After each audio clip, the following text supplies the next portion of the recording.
अपनी mind power का use करके उन्हें शेप देकर उनका एक फॉर्म बनाना है।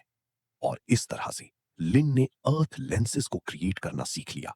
वो अर्थ एलिमेंट का यूज करके उन्हें अपनी माइंड पावर से स्पाइक जैसा शेप दे रहा था।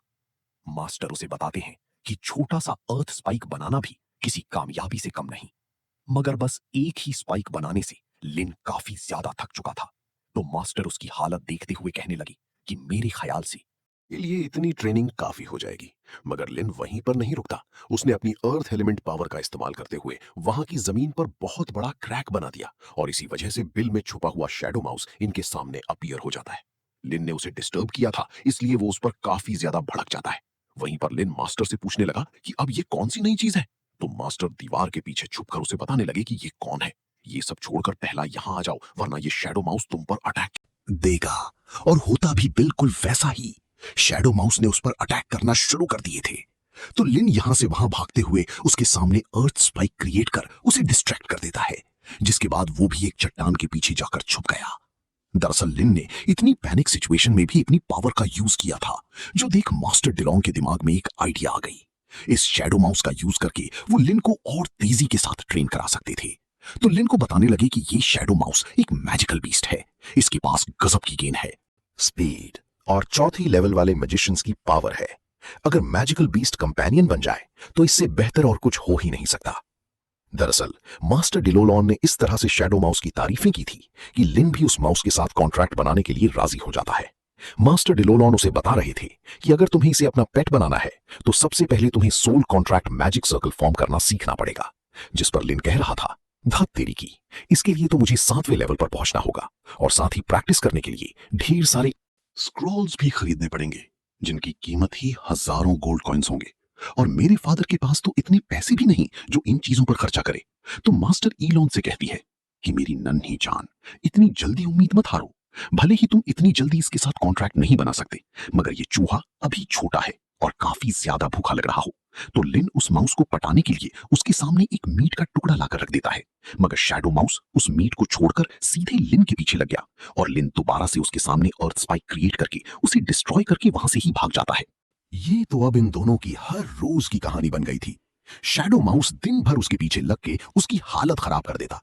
यहां पर लिन की पावर्स दिन ब दिन और भी ज्यादा रिफाइन होती जा रही थी। मगर शैडो माउस की बात की जाए तो अभी भी इनके दरमियान कोई दोस्ती नहीं हुई और ना ही इसकी कोई संभावना थी। बस एक दूसरे के पीछे भागना और एक दूसरे की वाट लगाना, यहां तक ही इन दोनों का रिश्ता था। कभी कभी तो ये दोनों भी एक दूसरे को जी भर के पीट देते और फिर एग्जॉस्ट होकर वहीं पर आराम करने लग जाते। इसी तरह से कई साल बीतते गए। लिन भी अब जवान हो चुका था और समय के साथ उसकी पावर भी काफी ज्यादा रिफाइन हो गई। मास्टर डिलॉन उसे बताते हैं कि अब तुम ऑफिशियली लेवल 1 के मेज बन चुकी हो। और लिन की इस प्रोग्रेस में शैडो माउस ने भी इसका काफी ज्यादा साथ दिया था। मगर शैडो माउस अभी भी उसके साथ दोस्ती करने के लिए तैयार नहीं था। तो मास्टर डिलॉन उससे कहते हैं कि शायद इसने अभी भी तुम्हें एक्सेप्ट नहीं किया। और इसी बात से लिन मायूस हो जाता है, क्योंकि अगले ही दिन वो इस टाउन से जाने वाला था। अब ये सीन यहीं पर कट होकर हमें बरूच फैमिली का हॉल दिखाया गया। लॉर्ड ओशन उनके फैमिली की एक स्पेशल किताब लिन को देते हुए बता रहे थे कि इसमें हमारे फैमिली का पूरा इतिहास और क्लैन के सारे सीक्रेट लिखे गए हैं। ये बुक अब तुम अपने पास रख सकते हो। तुम्हें जल्दी हमारी बरूच फैमिली का पिलर बनना होगा। सो अब अगले ही दिन लिन अपना घर बार छोड़कर एकेडमी की तरफ रवाना हो गया। मास्टर डिलालॉन उसे कह रहे थे कि बच्चे, तुम रात भर ठीक से नहीं सो पाए तो प्लीज थोड़ी देर के लिए आराम कर लो। मगर लिन काफी ज्यादा मायूस था। वो अपनी फैमिली और शैडो माउस से दूर जा रहा है। और अब सीन शिफ्ट होकर हम शैडो माउस को देख पाते हैं, जो कि जंगलों में अभी भी लिन के ही आने का इंतजार कर रहा था। और तभी उसे वहां पर लिन की कैरेज नजर आती है और वो समझ गया था कि लिन अब टाउन छोड़कर जाने वाला है, इसलिए वो बड़ी ही तेज रफ्तार के साथ उस कैरेज की तरफ रवाना हो गया। अब उसे कैरेज की तरफ बढ़ता हुआ देख एल्डर हिलमैन बीच में आ गए, मगर शैडो माउस ने उन्हें इतनी जोरदार टक्कर लगाई कि वो सीधे कैरेज का शीशा तोड़ते हुए बाहर जाकर पटक गए। इधर शैडो माउस ने लिन के हाथ को काटकर उसका ब्लड निकाल लिया और फिर वहां का पूरा नजारा ही बदल जाता है। लिन तो ये सब देखकर ही हैरान हो गया। तो मास्टर डिलोलॉन उसे बताने लगी कि ये लिटिल वन खुद होकर तुम्हारे साथ कॉन्ट्रैक्ट बनाना चाहता है। बच्चे, एक ऐसी चीज है जो कि बड़े बड़े ग्रेट मैजिशियंस भी नहीं कर पाती, और तुमने अपने रहम दिल स्वभाव से ये कर दिखाया। तभी एक फॉर्मेशन सेटअप होकर इन दोनों को एक साथ जोड़ देता है। इन दोनों का सोल कॉन्ट्रैक्ट अब फाइनल हो गया था। लिन उससे पूछ रहा था कि क्या तुम मुझे अपना नाम बता सकते हो, मगर शैडो माउस का कोई नाम नहीं था, तो लिन ने बड़े ही प्यार से उसका नाम रखा बेबी। वहीं पर हिलमन काफी ज्यादा शॉक होकर उसे पूछते हैं कि लिन, क्या तुमने वाकई इस मैजिकल बीस्ट को टेम किया था? मगर एक काम तुम सोल स्क्रोल के बिना तो नहीं कर सकते। जिस पर लिन कहने लगा, अंकल आप टेंशन बिल्कुल मत लीजिए, बेबी ने तो सब कुछ खुद होकर ही सॉर्ट आउट कर लिया। और अब ये लोग एक लंबा सफर तय करके अर्स्ट अकेडमी के सामने पहुंच गए, जो कि काफी ज्यादा अमेजिंग थी। यूलान कॉन्टिनेंट की सबसे ग्रेटेस्ट एकेडमी का हिस्सा बनने के लिए कई सारी इमेजेस यहां पर आ चुकी हैं और अब हमें यहां की ट्रायल दिखाई गई।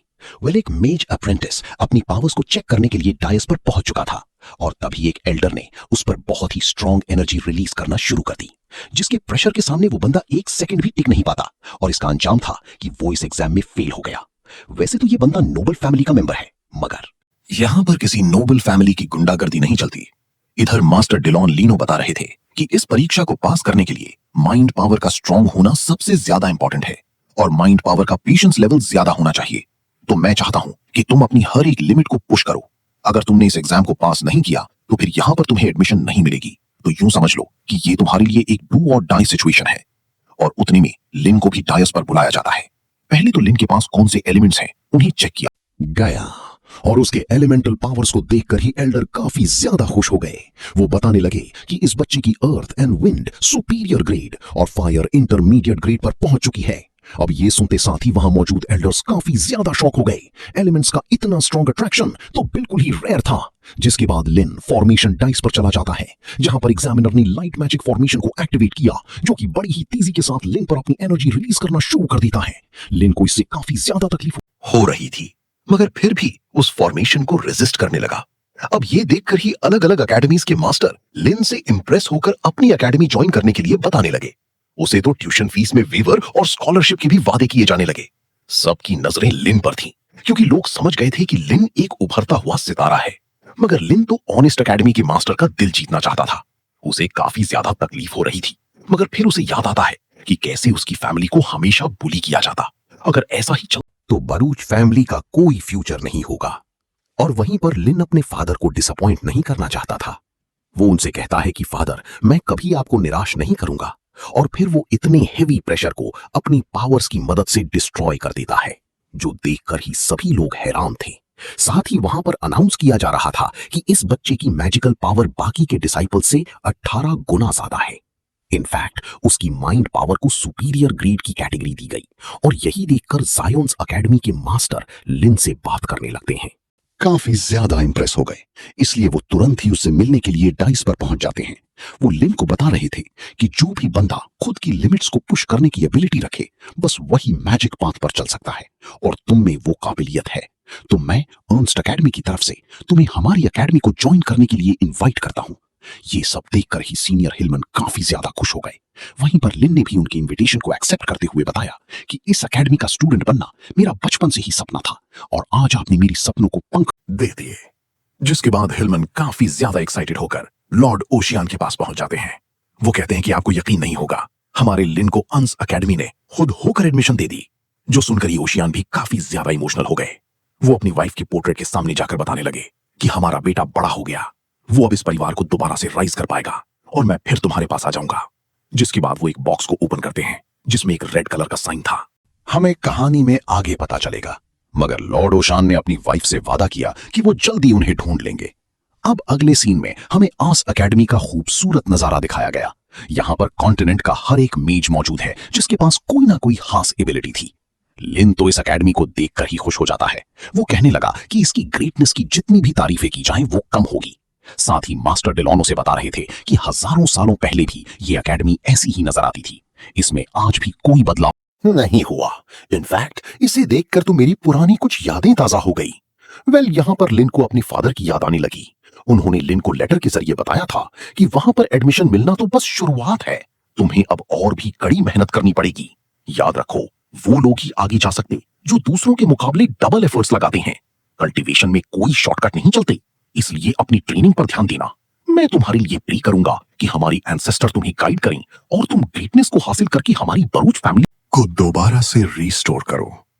इस लेटर को पढ़कर लिन ने भी अपने फादर से वादा किया कि वो बरूच फैमिली को जरूर से राइज करेगा।